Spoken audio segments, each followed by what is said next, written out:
পাচার হওয়া অর্থ ফেরত না আসলে ব্যাংকের টার্লো সংকট কাটবে না বলে জানিয়েছেন Bangladesh bank governor.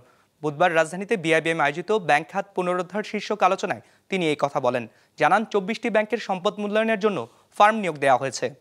Million offer Walton fridge কিনে পেতে পারেন 20 লক্ষ টাকা, রয়েছে কোটি কোটি টাকার নিশ্চিত উপহার। বিগত 1.5 দশক প্রতিযোগিতা করে ব্যাংক লুটপাটের নামে কয়েকটি শিল্প গ্রুপ, বিশেষ করে সরকারি ও ইসলামী ধারার ব্যাংকগুলো থেকে নামে বেনামে তুলে নেওয়া হয় বিপুল পরিমাণ অর্থ। লুটপাটের টাকার অধিকাংশই আবার পাচার করা হয় বিদেশে। বাংলাদেশ ব্যাংকের তথ্য বলছে 2021 সালে দেশে রিজার্ভের পরিমাণ ছিল $48 বিলিয়ন, যা এখন নেমে এসেছে $24 বিলিয়ন। কেন্দ্রীয় ব্যাংক গভর্নর জানান, রিজার্ভ থেকে ভাঙানো $24 বিলিয়ন পাচার হয়েছে। এই অর্থ ফেরত না আসলে ব্যাংকের তারল্য সংকট কাটবে না। সম্পদ পুনরুদ্ধারে যুক্তরাষ্ট্র, যুক্তরাজ্য, ইউরোপীয় ইউনিয়ন, বিশ্ব ব্যাংক সহায়তা করছে বলেও জানান তিনি। 24 বিলিয়ন মানি তো বাইরে চলে গেছে, যেভাবেই যায়, তাইলে মানিটা এই 24 বিলিয়নকে আপনি টাকার অঙ্ক হিসাব করেন, কত লক্ষ কোটি টাকা হয়। এই টাকাটা বাইরে চলে গেছে। ডিপোজিট আমি না বাড়াইতে পারি, আমার থেকে যদি টাকা বাইরেই চলে যায়, তাহলে কিন্তু কোনোদিনও ব্যাংকিং খাতের প্রবৃদ্ধি হবে না।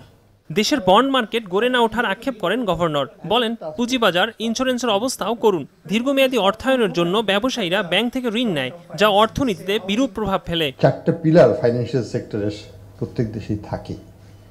সেটা হচ্ছে ব্যাংকিং সেক্টর, স্টক মার্কেট, আমাদের বন্ড মার্কেট এবং আমাদের ইন্স্যুরেন্স সেক্টর।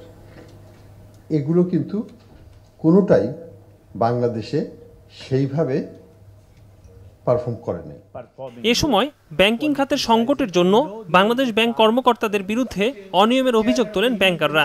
বলেন, রিপোর্ট ঠিকমতো না করে অন্যায় সুবিধা নেওয়ার চেষ্টা করে কেন্দ্রীয় ব্যাংক কর্মকর্তারা। দ্রুত সময়ে বাংলাদেশ ব্যাংকের পূর্ণাঙ্গ ডিজিটালাইজেশনের দাবি করেন তারা। গত 15 বছরে আমাদের ব্যাংকিং সেক্টর যেই দুর্বল আকার নিয়েছে, এর পেছনে একটা বড় কারণ হচ্ছে a total breakdown in the central bank itself. Good গভর্নেন্সের ক্ষেত্রে অ্যাজ ওয়েল এজ পোর্টফোলিও ম্যানেজমেন্টের ক্ষেত্রে, এই ক্ষেত্রে ইসলামী ব্যাংকিং বাংলাদেশের জাতীয় নির্মাণে এবং দারিদ্র্য বিমোচনে অনেক বড় ধরনের ভূমিকা পালন করতে পারে।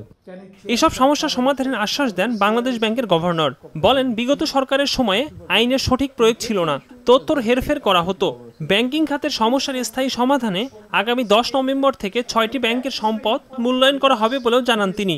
পরবর্তীতে 12টি, সবশেষ 24টি ব্যাংকের সম্পদ মূল্যায়ন করা হবে। We have undertaken a project, $100 million project at Bangladesh Bank with World Bank support. We hope to automate everything within the bank, and also all submissions from commercial banks to Bangladesh Bank will be paperless, and you don't have to repunch the numbers and this and that. বাড়তি নীতি সুধার আর নিত্যপণ্য আমদানিতে শুল্ক হ্রাসের প্রভাবে আগামী বছরের জুলাই নাগাদ মূল্যস্ফীতি 7% নেমে আসবে বলেও আশা প্রকাশ করেন গভর্নর। এটা দিয়ে যদি আমরা মেজার করি, আমরা বাংলাদেশে দেখব। একরামুল ইসলাম খান, বিজনেস রিপোর্ট, মাছরাঙ্গা টেলিভিশন। 16-17